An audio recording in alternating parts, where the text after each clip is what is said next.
Hi guys and welcome to my channel.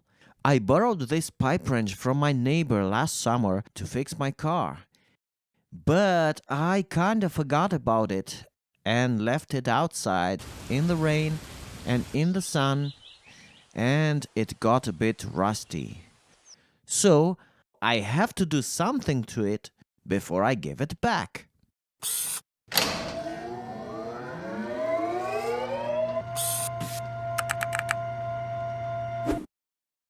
First, let's take it apart. It's a simple design, just 4 parts.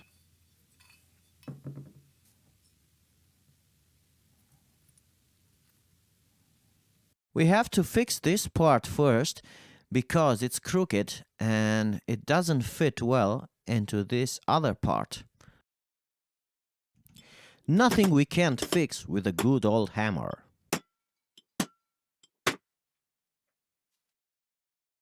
Now it looks pretty straight.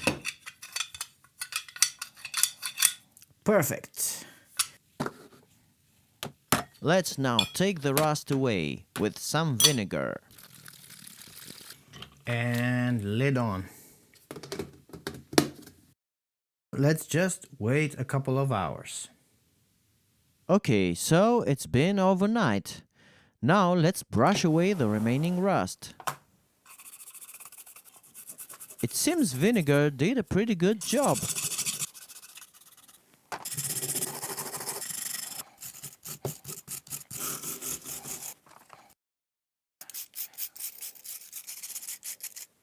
Then some baking soda and water to stop the reaction. And wipe them clean.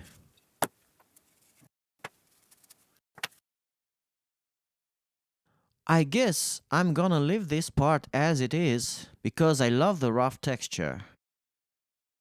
This one I'm gonna try a mirror finish. And these two, I'm just gonna brush them for nice satin.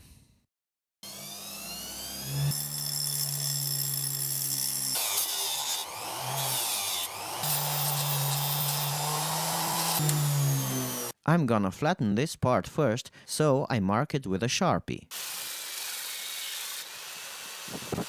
When the Sharpie is all gone, this means this part is flat. Then get into all the nuts and crannies with a Dremel tool. Now is the time to take all those scratches away with progressively finer grit, starting with 180 on the Dremel. Then 220.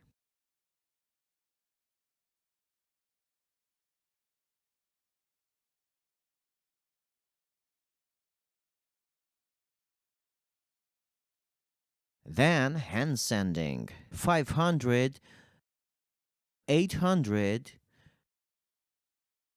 1200, 1500 and 3000. Polishing time. I have this brown compound that I use on my Dremel wheel. I really wish I had a bigger wheel because this will be a very slow and tedious process.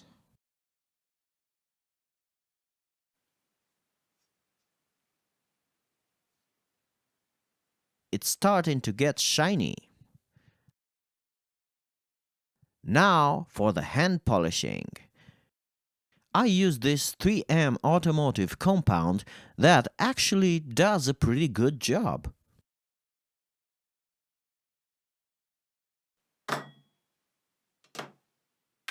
Now all the parts are ready for nickel plating. This is a 5-volt power supply that I took from an electric screwdriver. Just cut off the plug and strip the wires.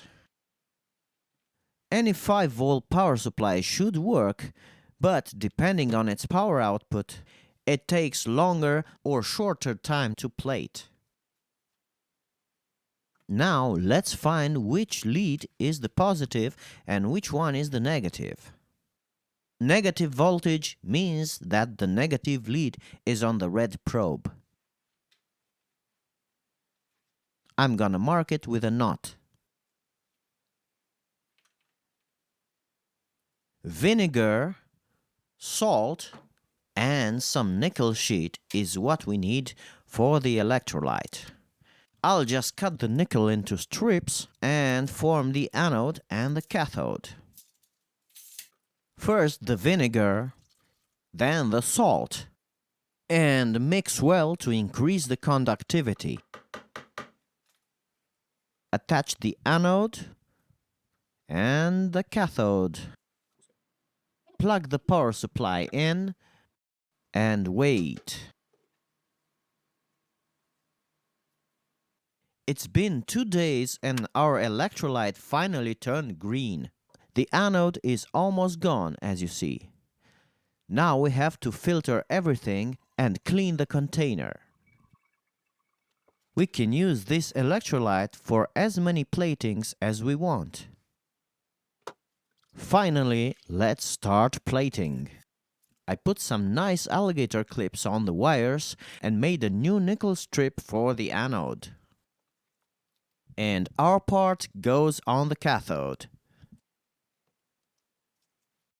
Plug the power supply in and bubbles are starting to form.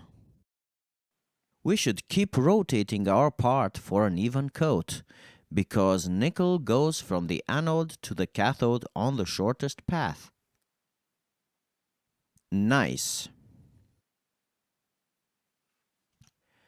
The same goes for the second part. I increased the speed of the video, but in reality you have to wait a little for the bubbles to start forming. The process takes about 5 to 10 minutes per part.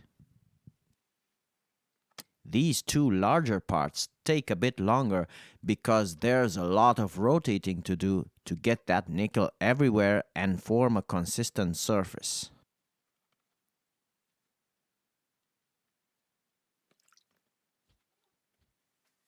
Well, that's an interesting texture.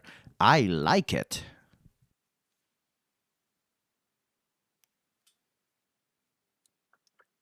And now the final part. This is the trickiest one.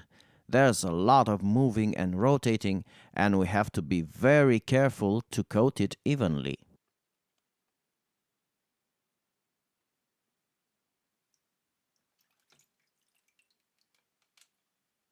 And this is the result. It's time for the final assembly.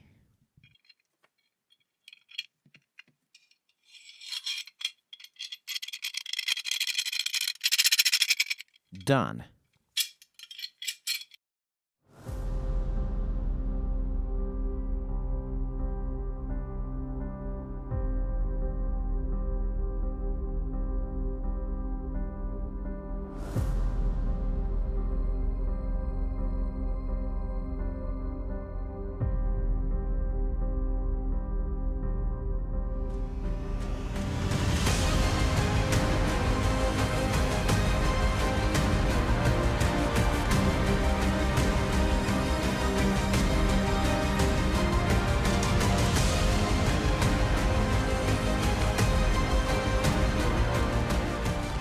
I hope my neighbor will be happy, and I promise to take better care of his tools in the future.